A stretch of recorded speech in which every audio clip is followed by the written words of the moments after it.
I've said it before and I will say it time and time again. All of the frustration that we are all experiencing, whether that has to do with redistricting, whether it has to do with the two-party system, whether it has to do with Congress and the shutdown, and just feeling like our governance and electoral system is not working for us, it all boils down to the fact of this. Our system of governance, our politics in this country was never built for all of us to participate. And we need to be like very, very honest about that, right? I say this time and time again. The United States has only been a democracy for 60 years. For the majority of time that my ancestors have been in this country, we have lived under fascism. The year that my father was born was the year that Black people were given the right to vote.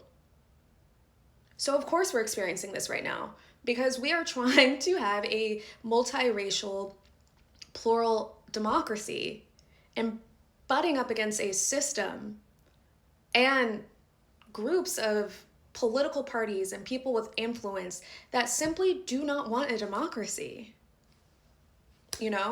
I could get into the frustration that a lot of people are having about the vote that Senate Democrats took. Absolutely.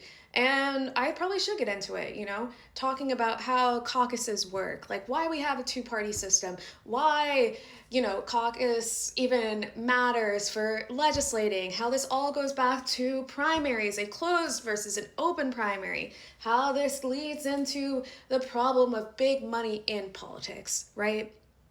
I could give so many series on that, all of those things, but at the end of the day, it all boils down to this.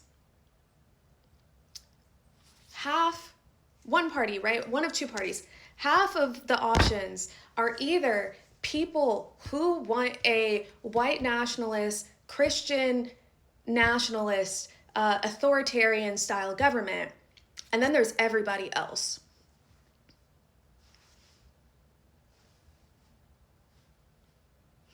And historically, if we're being honest, the founders espoused a lot of things, but did they really mean for us to live in those values that all citizens were created equally? I'm not sure, because I'm not sure that they would be happy that I am a citizen.